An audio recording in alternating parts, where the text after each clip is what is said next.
nominations. I can't believe Judi Dench got nominated.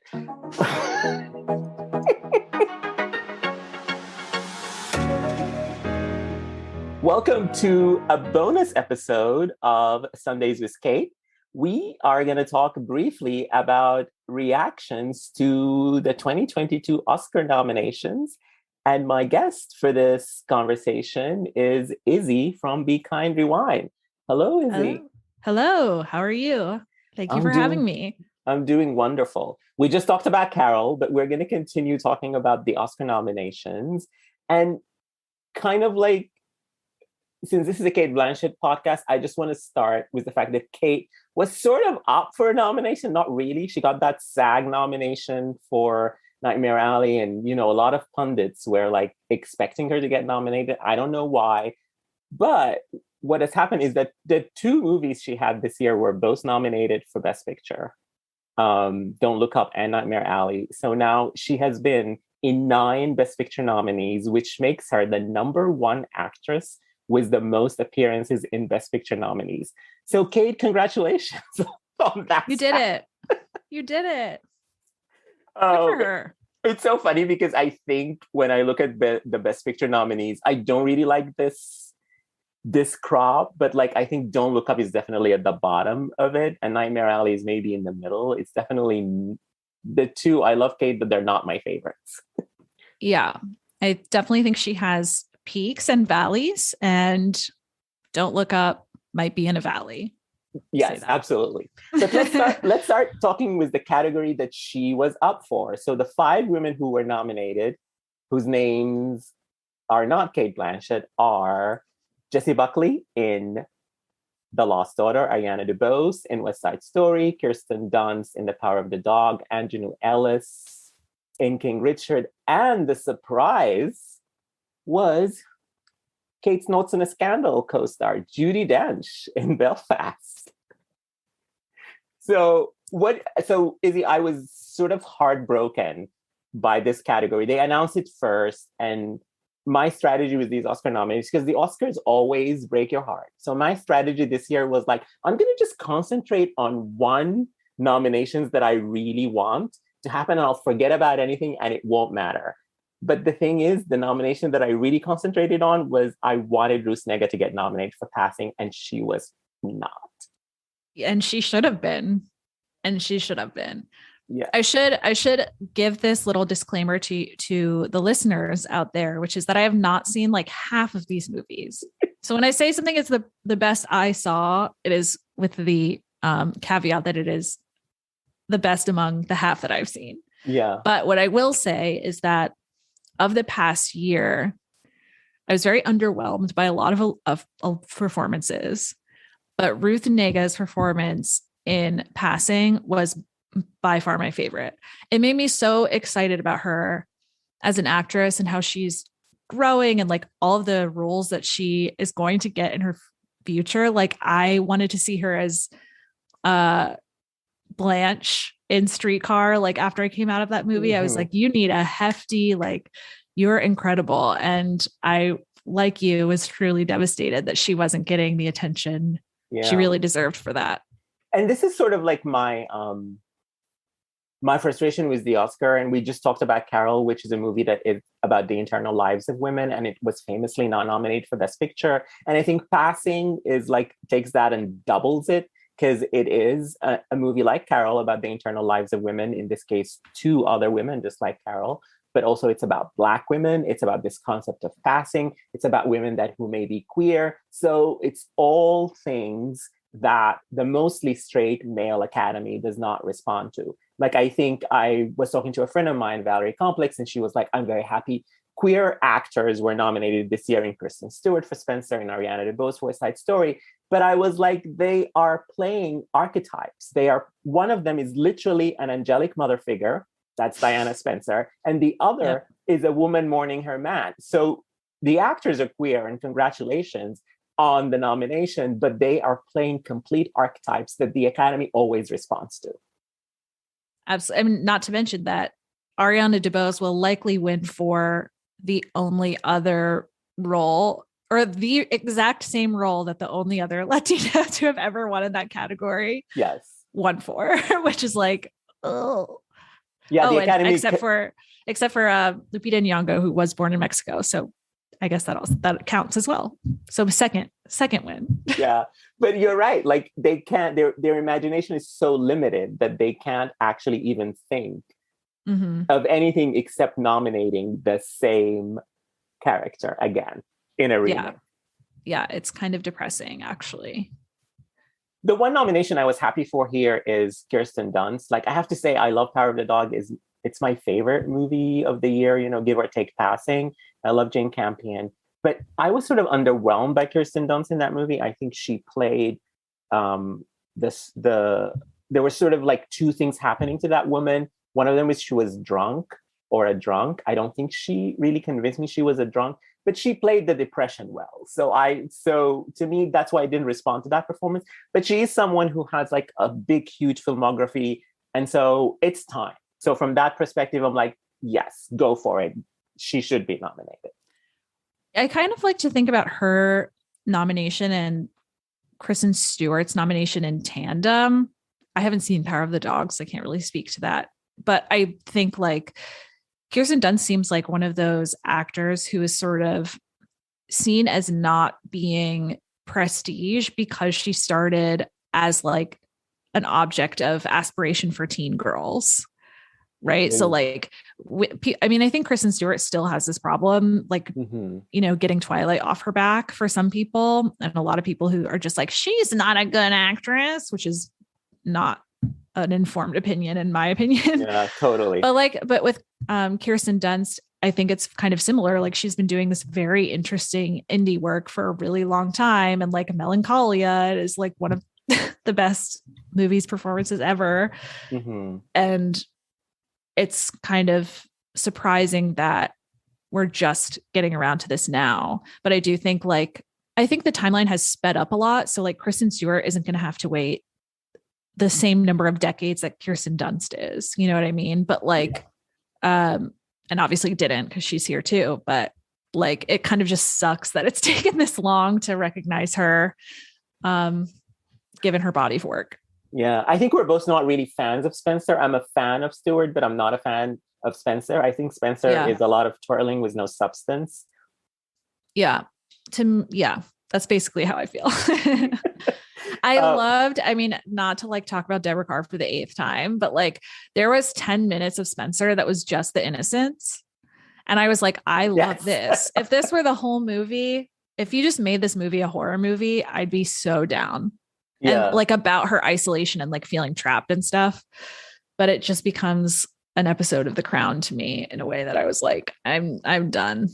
And like, did it really have to be about Diana Spencer? Because I don't know. I don't think Pablo Larraín is really interested in Diana Spencer because he doesn't really. I mean, first of all, Diana was, don't speak ill of the dead. But Diana was not that interesting to sort of warrant all these works about her, frankly. And if Pablo Larraín just wanted to make a story about a woman in a cult or a rich woman in a cult or a rich woman in a haunted house, just do that. Why did it have to be Diana Spencer? That's what I was thinking about the whole time I'm watching that movie.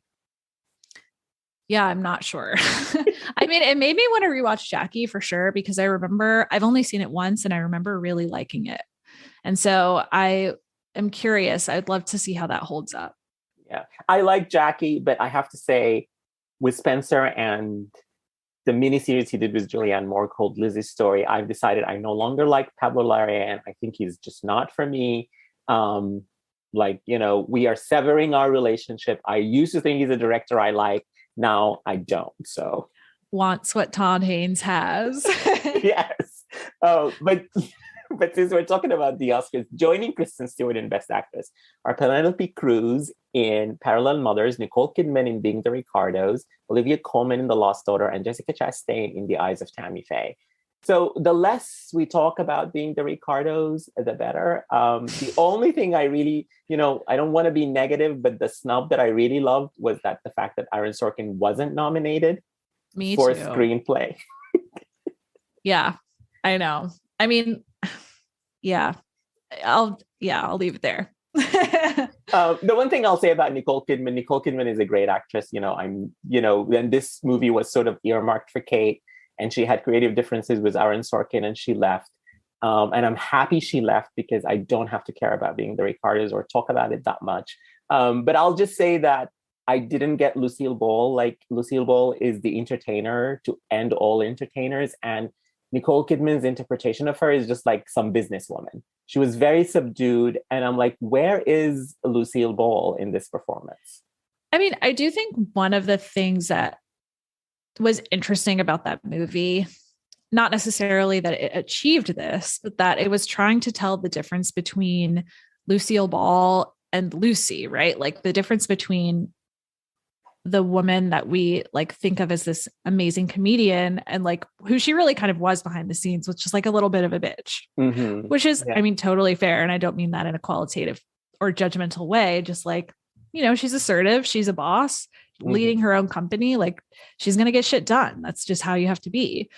So I did appreciate that it kind of tried to, carve that that difference out. But I don't think like that difference works when both sides of that person are performed well. And I think that Nicole Kidman was really great in the scenes where she was like the businesswoman. And then when you cut to, I'm coming up with this amazing skit. I just organically have this idea about grapes. And then she has to do it. And you're like, see, that's where you're not. Lucy. Do you know what I mean? Like it just, that's where it really fell flat for me, where it couldn't be both because you can't like, there's only one Lucy, it's so hard. It's so hard and it's not her fault, but it sucks. The other thing that you and I both have talked about in general is that Best Actress never links to Best Picture. And this year, actually being the Ricardos was the only movie that was sort of had a chance to be nominated in Best Picture, and in the end it didn't. And so it just says, it shows you that the Academy is not really interested in the stories of women, because even being the Ricardos, while it is kind of about Lucille Ball, it is about the industry, which is their favorite topic. So if they nominated it, it would have been because of that. Yeah. And I mean, it's about 1,200 things, which is part of why I didn't think it was a very successful movie. It's like, was the Blacklist not interesting enough that you needed to add an affair, weight issues, the word pregnancy, censorship? There's like 100 things going on. So it's sort of like, anyway. Which is great that the screenplay was not nominated. My favorite in Best Actress this year, and I'm 100% behind her, it was Lady Gaga, and we can talk about that in a minute. But my favorite of the nominees is Jessica Chastain. That's interesting. Say more. Jessica Chastain, when she first came out, was this actor who I sort of thought had a lot of range, just because the first three movies that we saw from her were The Tree of Life, The Help, and Zero Dark 30. And there was so much difference and range in those three characters. And I'm like, oh, her range is limitless. But then for a long time after that, she took one kernel of her character in Zero Dark 30, was sort of like, quote unquote, the strong woman. And she played a string of those in movies that did not work, that were completely humorless. Even when she's doing like a big movie where that Snow White sequel with Emily Blunt and Charlize Theron, who were like camping it up.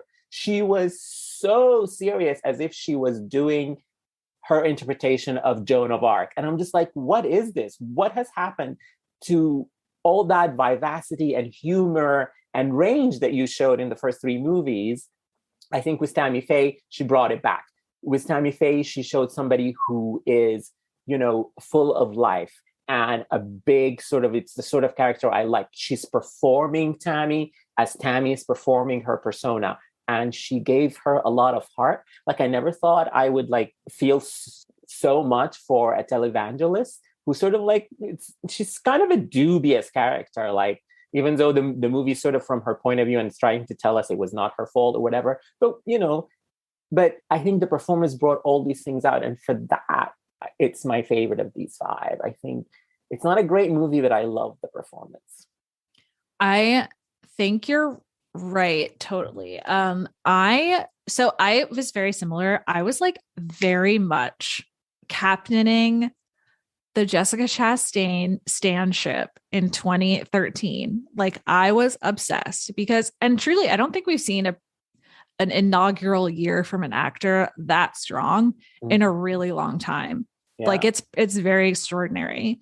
And then I kind of like lost track because like you said, like so many of the scripts were either just very bad or they were just not what she needed. Like she's really strong in these domestic dramas, like Scenes from a Marriage or like Most Violent Year.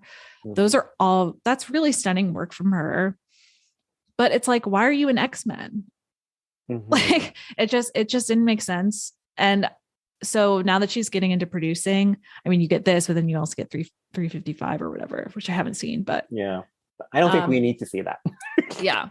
But I think like this proved to me sort of what you were saying is like, I think she has the range, like everybody kind of suspects she does and that she's shown, but it's just like the collaborators just haven't clicked yet. Because to me, like she was the only person who knew what that movie needed to be, Tammy Faye. Yeah. Like, I don't think that was the right director for that movie. Like, no offense. I mean, I really like his work elsewhere, but it kind of like so many of the elements fell flat to me. And it was really hard to like jump over the hurdle of that movie falling flat to really appreciate her for what she was doing. Yeah. So the other two nominees are Penelope Cruz, who I love, and I'm happy that she got a nomination again for working with Pedro Almodovar. It is a great performance, and it is, I think, one of the best. I just think they have both done better work together. And I know that I am in a minority because I'm talking to all my Pedro obsessive friends, and they're like, no, this is the best. This is Penelope's best performance in a Pedro movie. And I'm like, okay, maybe I need to go see this movie again. But I'll let you talk about Olivia Colman, and she is becoming the new Meryl or Kate or Nicole or whatever. Like maybe our Glenda Jackson, who knows? I love Olivia Colman. I have never disliked one of her performances. I just think she's really phenomenal. I think that movie I had trouble with just connecting the character. I sort of felt like Olivia and Jesse were on different pages a little bit. Yeah. But I mean, that being said, like for Olivia doing her part, it was very, very beautiful. It's a hard role. And I have a feeling that it's not flashy enough. She kind of has that one scene where she has a little bit of a breakdown. But who knows, maybe like her reputation will come through because it is a very stunning performance. And who knows, maybe there's a little bit of biopic fatigue. I mean, I wish. I wish maybe this year, I think the biopics are just, I can't, the one person who was not nominated, who was in a biopic, is Jennifer Hudson. So as usual, the Academy just believes only white actresses deserve to be nominated in Best Actress. Yeah. One of the things that was really heartbreaking to me today about the fact that I don't love Respect that much, but I think she is maybe better than Nicole Kidman. If we're putting all the biopic performances together, I would definitely rank her above Nicole Kidman, maybe not above Jessica Chastain. But the one sort of like thing, if Jennifer Hudson and Ruth Negga were nominated today, they would have almost doubled the number of Black actresses who were nominated more than once. Because as it stands now, it's only Octavia Spencer, Viola Davis, and Whoopi Goldberg. 3 Black actresses in the history of the Academy, 90-something years, who's been nominated at once. Like Meryl Streep can do 20-something nominations, but the ceiling for Black actresses is 1. And that's it. And I remember, because a good portion of my Sissy Spacek video is about biopics specifically. And like, I ran the numbers on that shit. I made graphs. And like the number of Black actresses who have been nominated for biopics is less than the number of times Meryl alone has been nominated for biopics. Like it's shocking. Shocking. Yeah. I mean, Frances McDormand has 3. and Best Actresses, and all Black actresses have won, which was won by Halle Berry. So, yeah, it's incredible in a bad way. So just to get away from this and to make it fun, who's getting your vote? I know you haven't seen Parallel Mothers, but if you were voting right now, who would you give Best Actress and Best Supporting Actress? Oh, God. I feel like exactly the voter that I hate, which is like an uninformed one. Listen, I think they should have to submit stubs to vote. You have a few weeks to watch, so you're uninformed now, but by the time the voting comes, you will be informed. It's true. Okay. As of right now, I think I'm voting for Ariana and probably Olivia Colman. I don't know. I'm so attracted to voting for Kristen Stewart because I think like her as a celebrity is so necessary and interesting. Mm-hmm. And so like to fold her in as a Best Actress winner is like really cool, intellectually speaking. Yeah. But I just like have this aversion now to this kind of movie. And it's really holding me back. And that's not her fault. And that's not the performance's fault. But isn't that how these things turn out? Totally. I mean, the thing is, you can't be subjective. You have to vote, as they say, your heart. If I was voting, as I said, I would vote Chastain because, she has given us a lot. And she's the, Coleman and Kidman and Cruz have already won. Mm-hmm. So, spread the wealth, give it to Chastain. Yeah. And I just can't abide Spencer, so I'm not voting for Stewart, but I can't wait for her next movie. And as far as I'm concerned, they should just cancel Best Supporting Actress. I think I'm just too hurt by the fact that Ruth Negga wasn't nominated. I can't bring myself to you're doing vote a write-in. Yeah. It's a write-in.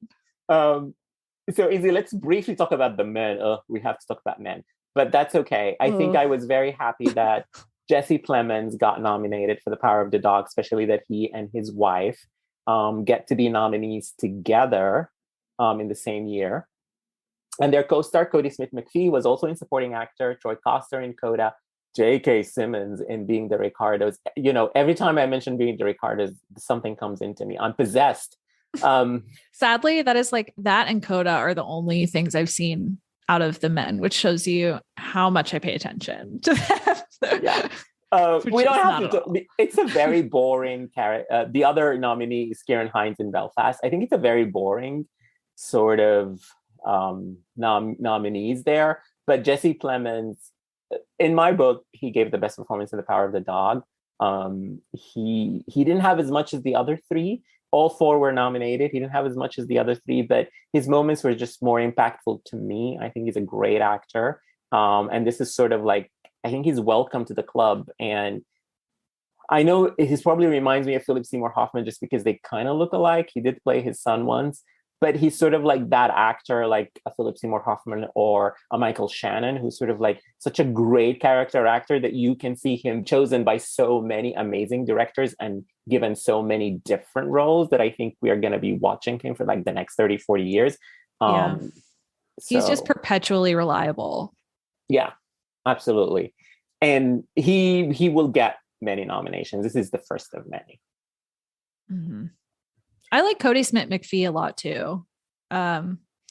I first saw him in a movie called The Congress, which I think is in like the most important movie that anyone can watch. It's so weird. But like, as we enter into metaverse territory in terms of like creating a digital avatar of yourself, you need to watch The Congress. Yes. Is that the Robin Wright movie? Yes. Oh, I didn't know he was in that. Yeah. I saw that movie and I don't remember him. Yeah, he plays her son. Oh, okay. That's him. Okay. Mm-hmm. That's where I first saw him. And I was like, who is this child? And so now I'm glad that he's, I don't know, around all the time. Yeah. So Jesse Plemons gets my vote. And I guess Cody gets your vote. Cody is very good. And I think he's also served by the fact that the second half of the movie is all about his character. And so you watch this movie and it's a great movie and Happy Jane Campion got nominated again, the only woman to be nominated twice. But I think as far as performances go, you leave the movie thinking of Cody Smith-McPhee, which I guess gives him an advantage in the movie and in the category. So he's probably the winner. And is there has someone been a critical favorite thus far? Like, is someone leading in terms of? It was Cody Smith-McPhee who's the critical favorite. Got it.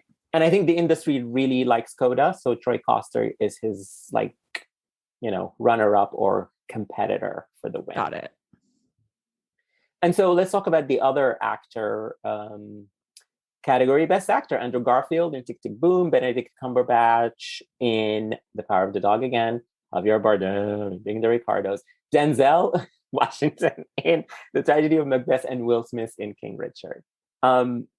Again, this is sort of like these were the expected 5 to get nominated. I'm not excited about any of these performances. I think I like Andrew Garfield as an actor, and I think he sort of did that sort of like, it's, when people say live wire, I now just think of him and his hair in this movie. Like, he gave a live wire performance, which I think maybe 70% of the critics who wrote about this movie said, but it is true. He's just so manic in the film, and he goes here and there. It's a very big performance. I would dare to say it's an actress performance. Ooh. And so naturally, but it is my favorite, maybe. Give or take Benedict Cumberbatch, who is served really by just how masterful Jane Campion is in sort of like guiding these performances and showcasing them. Yeah. Was Tragedy of Macbeth nominated for cinematography? Yes. Yes. Okay, good. And production design. The trailer for that was so gorgeous. So many people are doing really muddy black and whites now when they choose to do it. I haven't seen that movie like many of these movies, but if it was like that for the whole film, it seems very impressive. It is impressive. And I think as somebody who loves to see artifice, I love to see the artifice in movies. Like, I enjoyed that about Macbeth. Like, it was as if they were just in one big set. And, Joel Cohen talked about German expressionism, and it's true. Like, that's the influence there. And so it's very artificial. I think Denzel is great. And he did a complete new sort of like, I haven't seen Macbeth like this before. Like, not just because he cast older actors to play these roles, which are usually done by people much younger, but I think it's the first time that I felt sympathy for Macbeth, because he's just like grasping. This is somebody's last hurrah, trying to grasp at the end of his life. Maybe I'll vote. Maybe my vote goes to Denzel. I don't know. I love Denzel. Yeah, sure. I'm going to vote for him too. Why not? So we started this podcast with the fact that Don't Look Up, which we won't talk about. We did an episode on that. Go listen to it. And Nightmare Alley, the 2 Cate Blanchett films, were nominated. They were joined by Dune, Drive My Car, Belfast, Licorice Pizza, The Power of the Dog, West Side Story, King Richard, and Coda. And then from there, obviously, 5 of these directors who are Jane Campion, Kenneth Branagh, Ryosuke Hamaguchi, Steven Spielberg, and Paul Thomas Anderson were nominated for Best Director. And I think this is a year where Best Director and Best Picture will go together, and it will be Jane Campion. If I was ranking these, I would rank Power of the Dog at the top. And then, frankly, I don't care for any of the other movies. I think King Richard sort of does what it's supposed to do as an uplifting biopic sports movie. Coda is a little sentimental. Drive My Car is an amazing movie.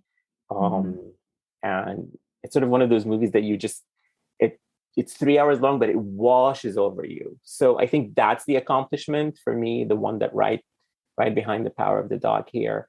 The one I really didn't care for, which is why I'm not voting for Ayanna DeBose, but I know you've seen it, is West Side Story, which I think, to me, casting, the brown face is obviously something that needed to be corrected, and casting the right actors was something that needed to be done. But I always hear people were like, Tony Kushner and Steven Spielberg did so many changes and reinvented West Side Story.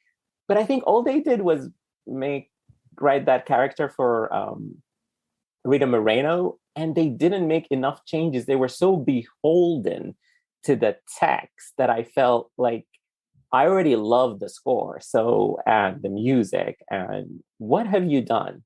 So Izzy, what did you think of this interpretation of West Side Story? I mean, I enjoyed it. I mean, I went in very, very cynical because I just, I think, have reasons to think the worst of like remakes and this kind of thing in Hollywood. So I was kind of expecting a disaster. And a lot of the promotional material truly just looked awful. Mhm. So I thought it was very, very well directed. There were parts that for me maybe even surpassed the original. I'm thinking of like very specific things though, like for example, the Officer Krupke number I thought was very good in this one. Overall, I think the old one is better. Mhm. I don't think this one made changes in a way that made the reboot necessary, if Mhm. that makes sense. Yeah, Like I agree there. if you're going to revive a story that is like that iconic, right? You want Mhm. something to be shifted in a way that makes it feel like a new take. This kind of feels like a new take, but more than anything, it feels like it's trying to be corrective for like mistakes and like things that the original overlooks in a Mhm. way that don't actually impact the story or like really make it better, but just sort of prove that like society has changed a little bit.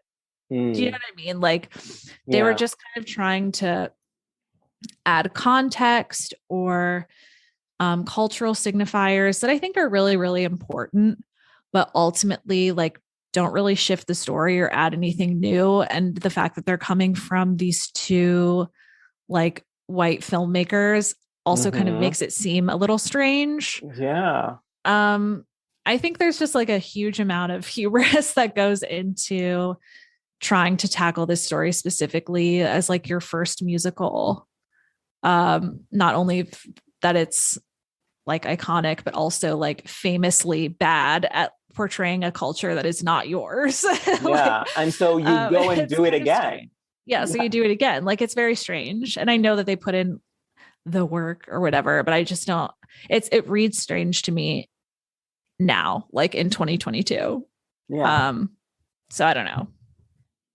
I completely agree with all these points. Like it's completely watchable. But to me, it was watchable because of the music and the score. And so Yeah.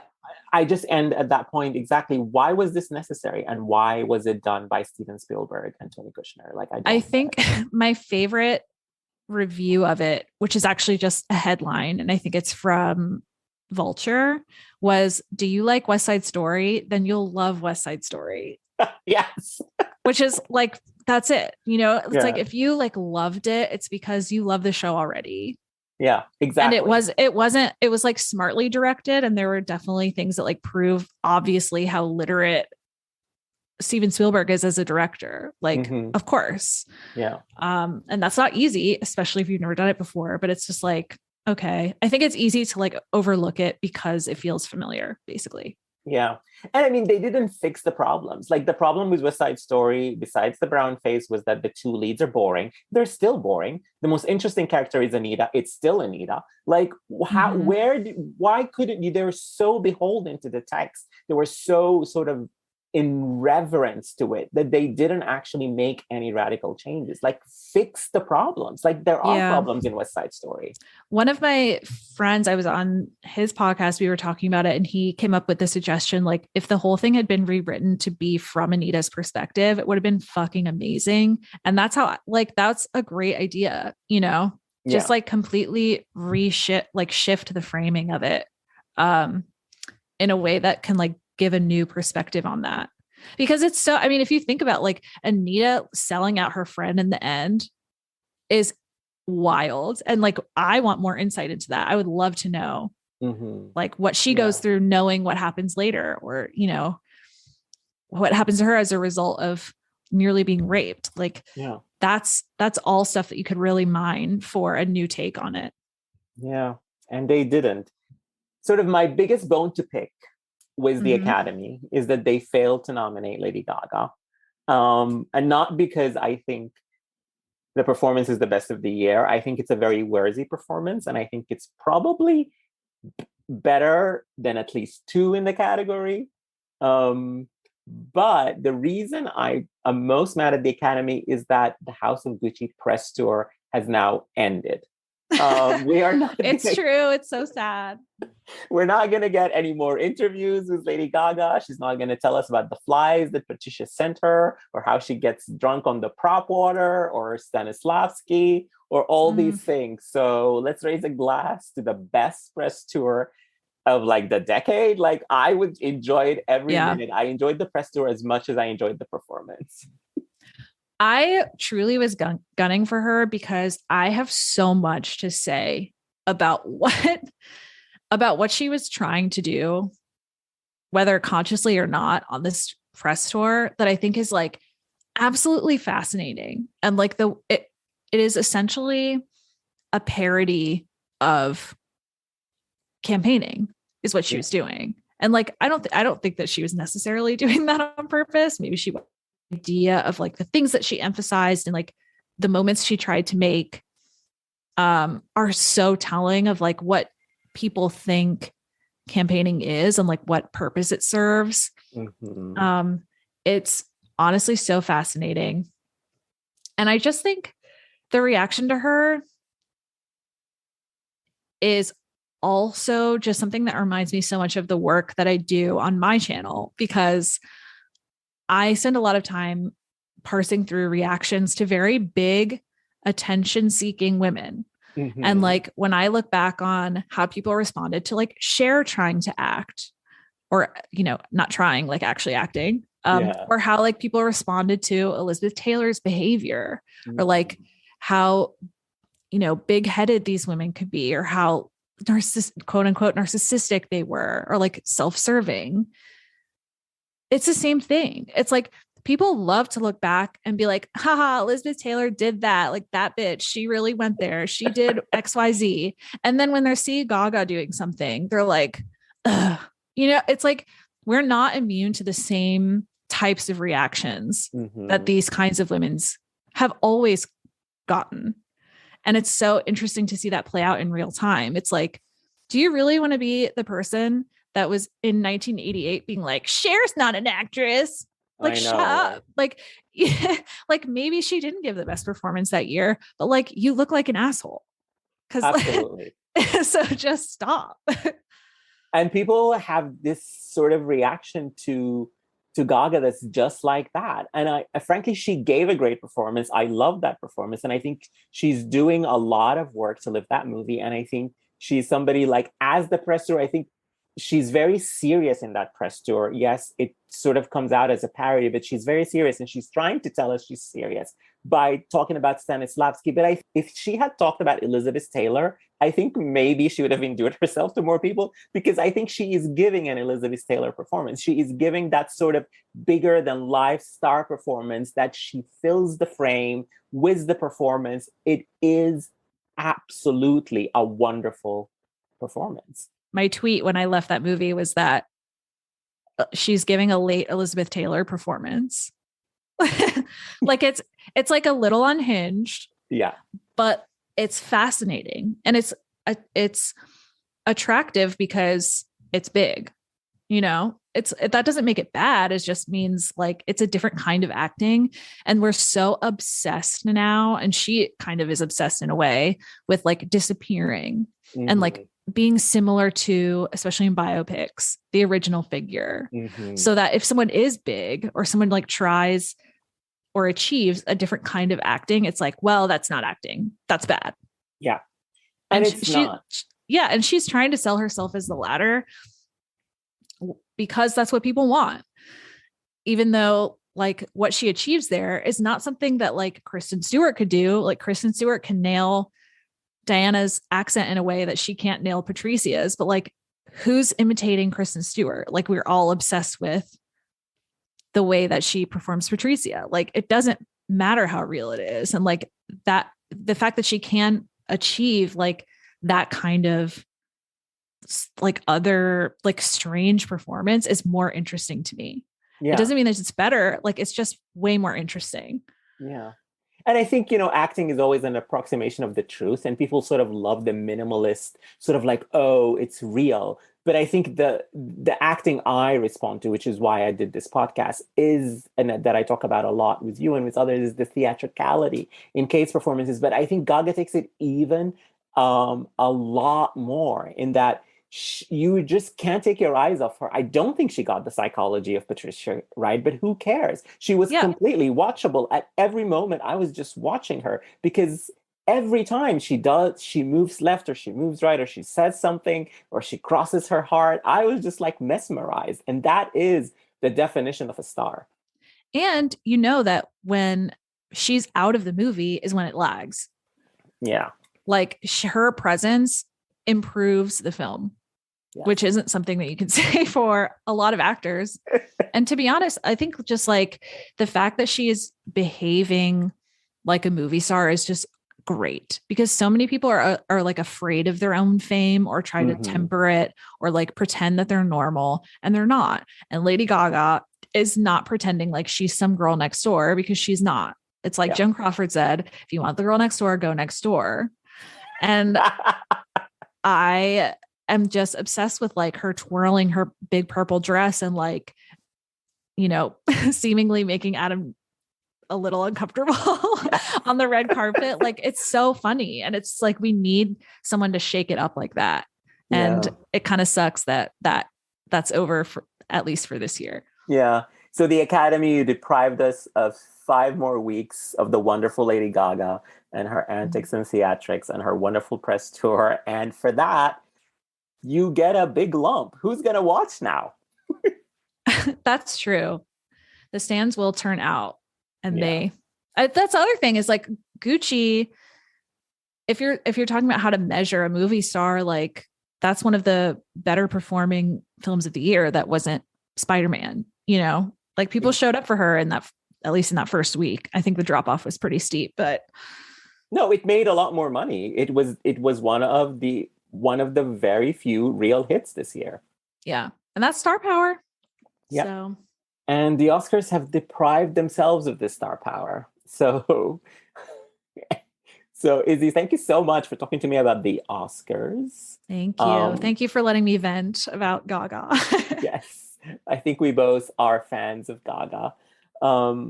Before we leave, tell our listeners where they can find you and your work.